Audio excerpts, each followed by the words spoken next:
Welcome to Sports from the Couch I got to say, it's the stupidest thing in sports. with your host, Mike Mercado. Players cannot stand him. Coaches cannot stand him. Most importantly, the fans can't stand him. Brought to you by Mercado Airwaves. I'm going to say it once, and hopefully I'm wrong, but it's a disaster waiting to happen. That is so bad, that is absolutely brutal. Welcome in, friends, to another edition of Sports from the Couch, a special edition of Sports from the Couch. You know him, you love him, he's one of our brothers. He is the voice of God to the intro of Sports from the Couch on this collab episode with Baseball Weekend Journal. I'm your host, Mike Mercado, with the one, the only, Paul Chivari. Paulie Dangerous, how are you, brother? I'm doing great. How are you doing, Mike? I am doing wonderful, buddy. Thank you so much for doing this collab. We are here live on Mercado Airwaves, Sports from the Couch, and of course, Baseball Weekend Journal. My brother, how have you been? How is it since the last time we talked to you? How are you enjoying this crazy baseball season? Oh, man, I'm enjoying it, but gosh, Major League Baseball is just really trying to find ways for me to not enjoy it, but I'm still enjoying it. Isn't that like everything I love dies? I'm with you, my brother. It is something that is frustrating, but it's a sport we love, and I am super excited to kind of go down the rabbit hole with you about the craziness that is the sticky situation of baseball, its pitching, and of course, the way it is regulating it. And later on in this episode, you're going to give us a rundown of the MLB All-Star Game. A lot of stuff about that when it comes to the jerseys. But more importantly, we want to talk about what's going on the field. We want to give a quick shout out, of course, to all the amazing fans over at Baseball Weekend Journal for joining us. And of course, those from Sports from the Couch over at Mercado Airwaves. And a quick shout out to the one and only those over at the Rewind Sports 60. This is going to be on Roku. So Paulie Dangerous and Mike Mercado are going to be here talking baseball nonsense. And we appreciate each and every one of you. Make sure you visit Paulie at Baseball Weekend Journal. And of course, we welcome you in to Sports from the Couch. With that, Paul, it's been interesting. I mean, we've seen a lot of crazy things in baseball over the last, for as long as we've been covering it the last decade, for as long as we've been alive, and just the history of the sport. But now we're at this moment with baseball being at a weird crossroads and it being so public. And just today, we are filming this on a Sunday, that somebody got kicked out of a Cincinnati the White Sox. Was it the Mariners or the Cincinnati game? We saw somebody already got kicked out. It was the Mariners, the Seattle Mariners at the Chicago White Sox. Yeah. Former White Sox hurler Hector Santiago, who's now with the Mariners. And I didn't get a chance to totally see it. I mean, I saw they checked his glove and they tossed him out of the game. But gosh, I would have thought once they kind of threw the hammer down and said that they're going to start checking guys, that would be it, that you wouldn't find anybody. And with the amount of times that they check guys, there's no way that anyone was going to get away with it. And sure enough, I don't know what was on the glove. They're on game 2 of their doubleheader as we're recording this, so the umpires haven't had a chance to really release a statement and say, what their ruling was. But that glove's going to get analyzed, and we're going to find out what was on there and what gave them the justification to toss Santiago out of the game. And it is crazy that we're seeing all this kind of being done in real time. This isn't something that, and what this is where I guess we could start off with is the way the league is handling this. And, whether or not they felt like they needed to get a hold of it now, I think that in itself is kind of facetious and kind of BS in its own right, because they've known about it for so long. So I guess my first kind of question to throw it to you is what are your thoughts about the way the league is handling it and kind of where we're at right now, knowing full well how long the league has known about people and pitchers specifically using things beyond sunscreen and rosin to have rotation on these pitches? Like, it makes me wonder how long they were aware of this and why is this being implemented in the middle of the season. And I think we saw, I think that the original reaction when they did this earlier in the month was that, oh, well, once they put a stop to this, everything's just going to normalize. But in this last week, we've seen yet another no-hitter, and Aaron Nola tying the record for most consecutive strikeouts. So I don't think it's totally the fact that it was substances helping these pitchers. I just think pitchers are a lot better, and now the hitters have to compensate for that. And it goes into baseball's big problem, right? Where it's these identity crises. And we've seen it in the NFL. We've seen it in the NBA, whether it's, letting offenses kind of take over a game, whether it's not letting people play defense. There's so many different conversations you can have. But baseball has put itself in this position where you're making batters and position players have those three outcomes, right? And we're talking about, sabermetrics and launch angle and exit velocity and all the and what fans don't, I think, put together is the monetary repercussion of some of these things. The big difference for a pitcher who you see has a certain spin rate and has a certain age and has certain strikeouts, like all these things add up. And I think it's weird for baseball to want to police what they created with the brain trust of like guys like Theo Epstein, being here locally in Chicago, where they've kind of created this monster. And I think it's just really weird to see how baseball has reacted to this, because we didn't see this during the steroid era. And we didn't see this during the launch ball era where the ball was just jumping off the bat, and then for some crazy reason it was in the next season. We've never seen this before. No, we haven't. But you bring up the launch angle. I mean, just think about the Rob Manfred era in general. How much tinkering there's been done with this game, and I don't think. I think the problem is that the hitters haven't compensated yet because I think they're still in exit velocity launch angle mode. Right. But look at a team like the Houston Astros over the last week here. They're not necessarily crushing the ball out of the stadium. They're finding ways to get, hits, and it's not necessarily by the home run all the time. Sure, they're only batting like 294 for the week or whatever it is, but and they're not leading the league in slugging right now. They're finding ways to win ball games. So I think, the slap hitter needs to be coming back in baseball. The bunting for a base hit needs to come back. The hitting it to the gap needs to come back. I think too many guys are trying to just crush the ball. Look at how many guys have low batting averages but high OPSs. It's just kind of a weird, ridiculous state of the game, but they've already changed the ball twice in the Manfred era. Now we have the thing with the pitchers being accused of using substances. A pitcher, of course, gets caught for it, like we just mentioned, and then we had the Astros sign stealing scandal and all of that. And that's not even mentioning the way that they've changed the extra innings rule or the 7-inning doubleheaders. There's just way too much tinkering going on that the game is just starting to gravitate away from the game that we grew up with and loved. And it's crazy because, like, whether I'm a proponent of the DH being universal, it's just it is a lot going on at one time. Like the NFL implements rules year by year, but the big changes are coming ahead of time. And I think that's the one thing is this is such a really tsunami, a tidal wave of all these new ways. And whether or not it's getting pitchers hurt, it's its own other thing too. Like, we'll see how the union is going to react to this when these guys are all going to go back to a CBA, and where is the middle line going to be?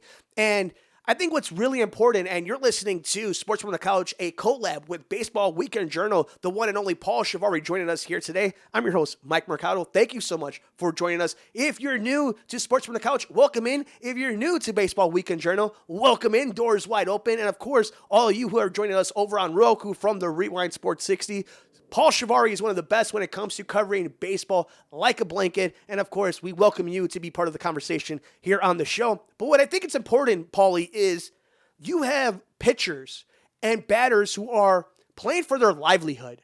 And everything matters. Every home run matters. Every time you draw a walk matters if you're a batter. Every single time you get an extra strikeout, you're able to go an extra inning. Anytime you have filthy stuff that you could catch when it comes to scouting and somebody's willing to give you a lot of money, this means a lot. And we're seeing it right here in the city of Chicago with guys like Chris Bryant, Javi Baez, Anthony Rizzo. That's just here in the Cubs side because the White Sox did a good job of making sure they secured their young core for their window. The Cubs right now at the end of if there's any position players healthy on the White Sox anymore. Hey, man, from your mouth to God's ears, amen on that one. Hopefully we'll see if that turns around later on into the fall. But it goes into that point where these guys are playing for contracts, and we know the league is stingy. So can you blame a pitcher for spending $40 on Spider Tack to be able to have a wicked curveball or a slutter or a slider or a changeup, like putting a tail on a fastball. What'd you do? Well, this is like the steroid era, but just not injecting drugs into their bodies. Right. You know, they're just, and this has been baseball in general, though. I mean, you know, Gaylord Perry's in the Hall of Fame, and he's talked about all the different things that he used to doctor the baseball. I want to say it was one of the Necro brothers got caught with like a nail file in his back pocket, you know, or something like that in the 80s. You know, there's always been this has been going on for the longest time. It's just now they're, you know, this league has always had trouble policing itself. So you know, I don't know, but you know, it's just funny the way that some of these pitchers have reacted in the last week too. You know, like, you know, how crazy is it that Jacob deGrom is having a legendary season? I mean, we're talking about, you know, Bob Gibson in 1968, Pedro Martinez in 2000, a type of legendary season. And the dude was the first one to get checked by this new rule because coincidentally it was the Mets versus the Braves when, you know, the first game being played on Monday when the started taking place with the umpires. You know, and then you look at the way that, you know, Sergio Romo practically like stripped down in front of the umpire, you know, to show him what he's got. But then look at the situation with Joe Girardi and Max Scherzer. Yeah. And this one rubbed me the wrong way because when Scherzer had already been checked twice by the umpires, complied, you know, understood that they had to do their job. You know, don't blame this on the umpires. They're just carrying out the league's bidding. That's all it is. They're the ones that were tasked to do this, not a third party. Right. And so Scherzer deals with it. But then Joe Girardi, I think in the middle of the fifth inning, has the umpires check Scherzer for a third time. They're checking his hair. There's nothing there, you know, and Scherzer's visibly upset by it. And then it becomes a shouting match between Girardi and Kevin Long, one of the coaches from the Nationals. That was kind of funny. But here's the thing about this, Mike. With Hector Santiago getting caught, Scott Service isn't getting ejected from the game, and he's the manager of the Mariners. Ooh. I think the rule should be that if a pitcher gets caught, you know, the pitcher's getting a paid 10-game suspension. I think in addition to that, the manager should be ejected from the game and get a 1-game suspension. I hate to put you on the spot. Does the same thing happen if there's like a cork bat or something before? Does the manager gets tossed beyond if they argue with an umpire or anything like that? Is there an actual rule before this that the manager can be held responsible for something his players do? The only thing I can think of is if a warning has been given to the benches or you know, hitting a batter. You know, like if the pitcher hits a batter, even if it was unintentional after a warning has been given, then the manager goes out with the pitcher. That's the only case I can think of. As far as cork bats, I don't think that's the case. That, you know, I think it's just the player gets ejected is the only fallout. I like that idea. I think that's a very interesting, and it puts the boots to the fire to all of them, from upper management all the way down to the player, including the manager. I will say this, like, you don't want to blame the umpires, but this is, again, where baseball just always gets in its own way. And why are you putting that responsibility? And I use him as an example, and he's been in the league for a long time. I'm not even going to go the Joe West way. I know that's lazy, but like Joe West, for all things being equal, he may be a diva, but like he actually is an okay umpire. But you're putting that type of responsibility on Angel Hernandez. And you're putting these guys who have never been trained to do this in the middle of the season, just like the players, to figure this out. And I think it's the conversation we have about corporate America for everybody's day-to-day job. It's when people start, you know, delegating other responsibilities and kind of not understanding who should be doing that. There should be another party, and there probably will be next season. But I think that's the problem, and it goes back to being baseball's biggest issue is that they never have any forethought. They're never forward-thinking enough to do something like that. Instead, they're just like, yeah, Joe West, Angel Hernandez, you guys go figure it out. Yeah, and why are they doing this after the pitcher pitches the inning? To begin with, if you know, I without knowing exactly the Hector Santiago situation, you know, that inning counts in the record books. They don't go back and replay the inning if the pitcher was doctoring the baseball. So, you know, why don't they check them before they go out there? You know, like once they're doing their warm-up tosses. I just think this whole thing was just kind of haphazardly thrown together. And it's just, you know, even more, it plays into that narrative of what's going to happen in this collective bargaining agreement. You know, now this is just more noise that's going to be added to that contentious negotiation this coming winter. And I think, and we're not going to get too conspiratorial. It's fun sometimes, when you're at the barbershop, you're at the, barbecue, and you guys are all having these talks about sports. But there is bad optics, at the very least, that when there's a bunch of pitchers that are going to free agency, or a year where there's a bunch of great positional players and hitters, that all these crazy things that are out of their control become in the forefront. Who's going to pay for pitchers this? And it's not like the league is already doing it, but who's going to pay for a lefty or a righty this coming up season after all of this? There's going to be so much quote-unquote cautiousness by front offices and ownership. And I think that is something that, again, there may be no validity to what people are saying conspiratorial-wise, but it's bad optics nonetheless. Yeah, no, I think it is. I mean, I think it's just, they're already disenfranchising some of their most dedicated fans. They're not attracting the fans that they want to attract. And now this is just more of a thing. And I don't know how much, I haven't seen enough to know how much this is delaying the game at all. Okay. But, this is a league that was trying to cut every single corner to shave off as many minutes as possible, even if it was, limiting mound visits, that sort of thing. Right. And limiting pitching changes. And now you're adding this to the whole thing. It's just, it's a league that's going in the wrong direction.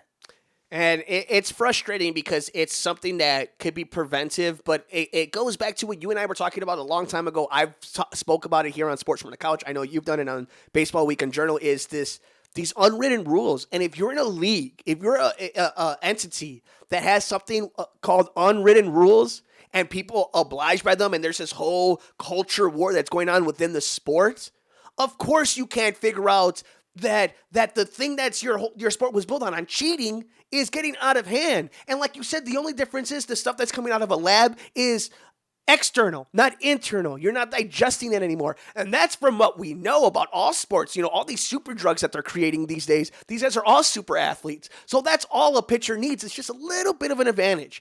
But this is a league that is one of our favorite movies, Paulie, is Major League. And we hear him talk about it. Yeah, sometimes I put Tabasco in my nose just so I get a little snot running. It's things like that. They've been doing this forever. And now for baseball to want to change its DNA and act as if it's, holier than thou, I think that is what also fans don't get. They don't want cheaters. They just don't want to be lied to and be told by the evil empire that they're doing it for the betterment of the sport and for its athletes.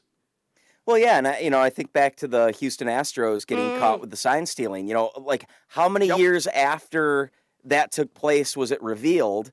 We still don't even know what exactly was going on with Jose Altuve when 2019 when he hit the game-winning home run to advance to the World Series when he didn't want his jersey ripped off. That's the controversy where someone said that he might have been wearing a wire at that point.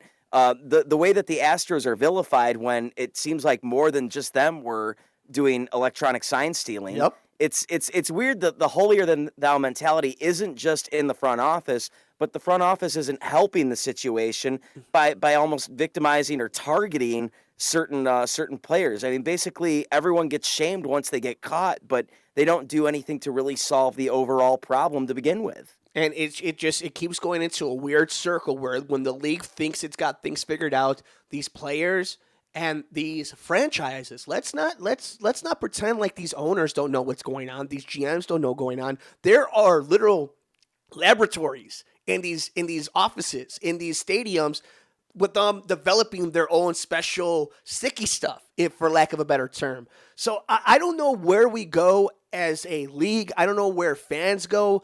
It's just this weird uncharted water that I think the league is trying to think that they're doing good stuff optically, but I think that they've handled this completely wrong. And whether or not they liked it or not, they should have probably waited until the offseason. They opened Pandora's box a long time ago, and now, like you said earlier, they are setting themselves up for a long offseason and a long negotiations that are coming up. But Paulie, I know as we could talk about this all day. We got some all-star stuff we got to talk about. But before we hit that and before we talk about those god-awful jerseys, your final thoughts of baseball and its craziness from, the spider tack down to what we've seen from the beginning of the season of unwritten rules and what's just been a long first half. It's just I need to see results. Like I was saying that we saw another no-hitter and we saw a strikeout record tied this week. Mm-hmm.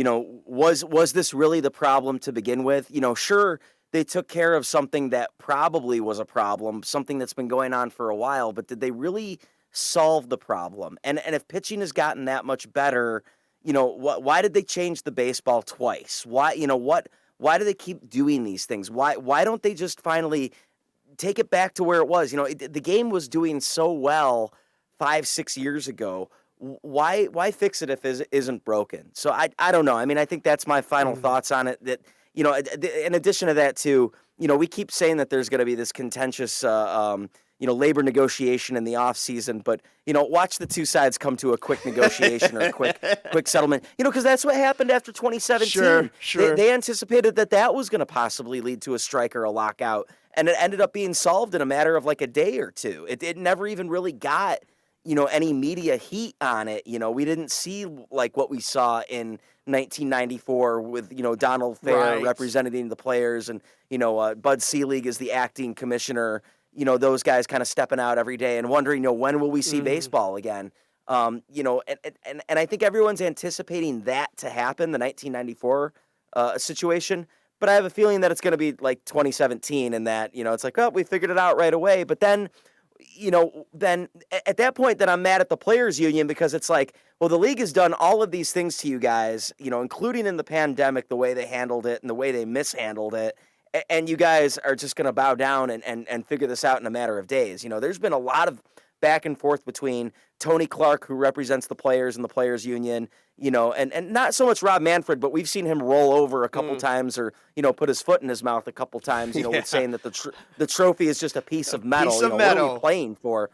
So if they solve this in a day or two, I'm actually going to be mad. I want pressure. I want to see this contentious, because I think the fans deserve that. I think that'd be the most interesting thing to happen to the sport in a long time. Oh, that's why we love you, Paulie Dangerous. You are joining us here on a collab of Baseball Weekend Journal with Paul Chivari and, of course, Sports from the Couch here on Mercado Airwaves. I'm your host, Mike Mercado. Shout out to all of you listening to us over on the Rewind Sports 60 Roku channel. Paulie Dangerous, as we kind of wind down this episode, it is the Summer Classic, the All-Star Game.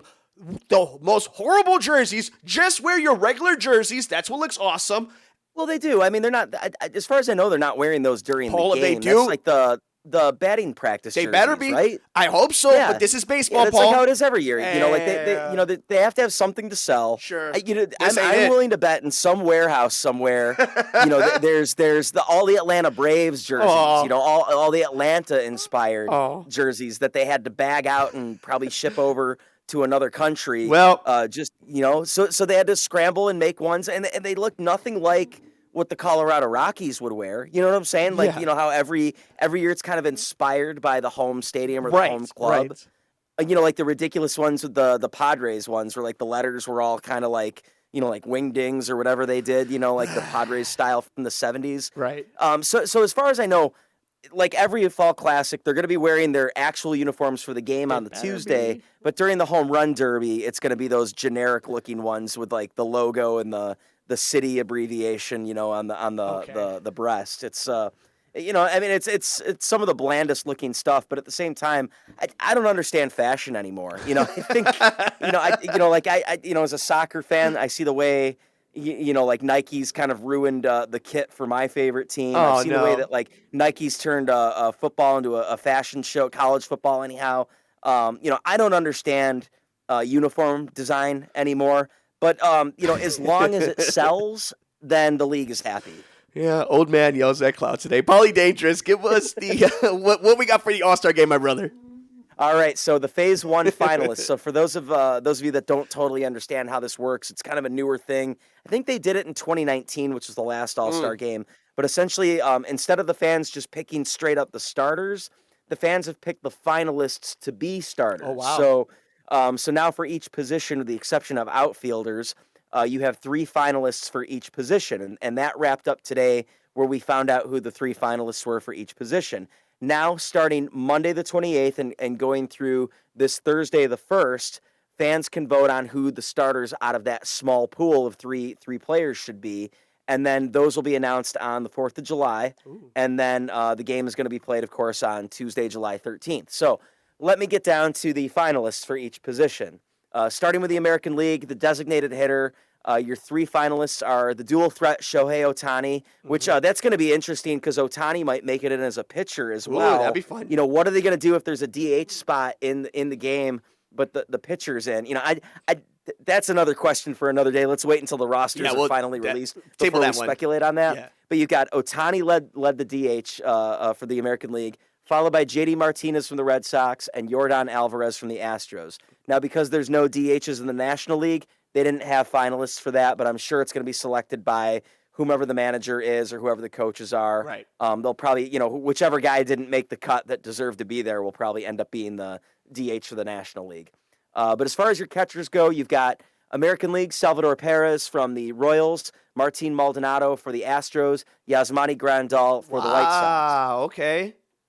Which, if Grandal makes it, I'm wondering if that's going to be the first time you ever see a guy hitting below the Mendoza line with his batting average make it to an All-Star game. That'll be a fun conversation. National League, you have Buster Posey from the Giants, Yadier Molina from the Cardinals. What year is it? I told you. And Wilson Contreras from the Cubs. I told you. This is the conversation we have all the time. Those are the 3 catchers of the National League. Continue, sir. Yeah, absolutely. I can't argue with that. Yeah. American League, Vladimir Guerrero Jr. from the Blue Jays for first base, American League. Yuli Gurriel for the Astros, Jose Abreu with the White Sox. There you go. And that's assuming he can play after getting hit in the kneecap earlier today. National League, you have Max Muncy from the Dodgers, Freddie Freeman from the Braves, Anthony Rizzo from the Cubs. Yeah. Second baseman, American League, you have Marcus Semien from the Blue Jays, Jose Altuve from the Astros, DJ LeMahieu from the Yankees. National League, you have Ozzie Albies from the Braves, Adam Frazier from the Pirates, Gavin Lux from the Dodgers. Okay. Shortstops in the American League, you have Xander Bogaerts from the Red Sox, Bo Bichette from the Blue Jays, Carlos Correa from the Astros. National League, you have Fernando Tatis from the Padres, Javier Baez from the Cubs, Brandon Crawford from the Giants. No Tim Anderson? Well, he's kind of dropped off in the last month, but he was in the finalists. But Correa deserves it. If you look at the numbers in the last month, Correa's really earned his way there. But yeah, you're absolutely right. That's one of the guys you would have expected to be there, and he's really fallen off in this last month. Third baseman in the American League, you have Rafael Devers from the Red Sox, Alex Bregman from the Astros, Yohan Moncada from the White Sox. National League, you have Chris Bryant from the Cubs, Nolan Arenado from the Cardinals, Justin Turner from the Dodgers. Stacked. Now for the I'm sorry, go ahead. No, stacked. Third base stacked in both American League and National League. Yeah, and I think that's the way, it's funny how, some of these guys really have stood the test of time. Yeah. We've gone back and forth of, Bryant versus Arenado, who's better. And Arenado kind of was leading that conversation. But then you look at this year, Bryant's really come back, and he's looking like the MVP Chris Bryant that we saw back in 2016. It's crazy. And of course, as I'm reading these, it's in order of how they finished. So ideally, whoever finished, first is the leading vote getter and probably is more than likely, going to be the starter. I mean, that's what I speculate. We'll keep an eye on that one. We'll keep our eye. Yeah, on we'll put a pin in that. Yeah. Let me finish the outfielders though. So this is where you have 9 finalists because, of course, you have 3 outfielders. So essentially, it's 3 times 3. So in order in the American League, it's Mike Trout, who I think was the all-leading vote getter, despite the fact that he's been injured for over a month. That's how good he is. Which he deserves it. Yeah, he totally deserves it. I get that. Yeah. If he can't be there, I think he still deserves the nod because when you're checking, the Hall of Fame stats years down the road for Mike Trout, you're gonna look and you're gonna be like, what happened in 2020 and 2021? Why wasn't he an All-Star? And it's like, well, 2020 was the pandemic year. There was no All-Star game. And 2021, he was injured. But, of course, because of this, if he gets voted in, then at least he'll have the All-Star recognition despite the fact that he doesn't play. Bingo. So I'm okay with that because I don't think it takes, it doesn't take any food off of anyone's plate, basically. And he might be healthy enough. I haven't checked the status update on him, but, I don't think he is. I haven't heard anything, but you never know in the next couple weeks how he's going to bounce back. But continuing on, Aaron Judge was number 2 for the Yankees. Byron Buxton with the Minnesota Twins. That's another guy that just can't stay healthy. He's more than likely not going to be there because I think he just fractured his hand, I want to say, right after he just got back from injury, too. So the poor guy is just a magnet to the injury list. That's a rough one. In fourth, you had Michael Brantley from the Astros, Adolis Garcia from the Rangers, Teoscar Hernandez from the Blue Jays, Cedric Mullins from the Orioles, Alex Verdugo from the Red Sox, Randall Grichuk from the Blue Jays. In the National League, you got Ronald Acuna Jr. for the Braves, Nick Castellanos from the Reds, Jesse Winker from the Reds, Mookie Betts from the Dodgers, Chris Taylor from the Dodgers, Juan Soto from the Nationals, Bryce Harper from the Phillies, Jock Peterson from the Cubs, and Mike Yastrzemski from the Giants. Some interesting names. Is there anybody who surprised you or you feel got snubbed besides Tim Anderson? Okay, I don't think Tim Anderson got snubbed, in all honesty. I think he's really fallen off, and I was kind of glad to see Correa kind of sneak in there. I mean, off the top of my head, I can't really think of anyone. Maybe Brian Reynolds from the Pirates, just because he's been having a decent season. Okay. That's maybe the first one. Jake Cronenworth, I don't think was mentioned for second baseman in the National League. It's like, okay, so Jake Cronenworth, the numbers are there, but yet you have Gavin Lux making a final there. And I think my first take when I saw this was, well, yeah, it's a popularity contest. Right. Look at the franchises that I named off that were kind of the repeat offenders. You have a lot of Red Sox, a lot of Astros, a lot of Cubs, A lot of Dodgers. a lot of Dodgers. Yeah. So it's these large fan bases that really are getting their guys in there, and the little guy can't fight his way in. I'm glad to see Adam Frazier playing for a really bad Pirates team make it as a finalist. Yeah. In there, but where's Jake Cronenworth from the Padres? I get that Fernando Tatis is going to be a finalist, but there's other good players. At the same time too, I'm glad that you don't see Manny Machado make it in there ahead of Justin Turner. So it's I think regardless, you're gonna have a good lineup no matter what. And if a guy is deserving, he'll make it in as a bench player. Or how it always goes where, guys just can't make it, whether it's like a pitcher can't make it because he was up in the rotation too close to the All-Star game, or a position player has like a nagging injury and the team wants to withhold him from going. So I think in the end it balances out in terms of guys being there.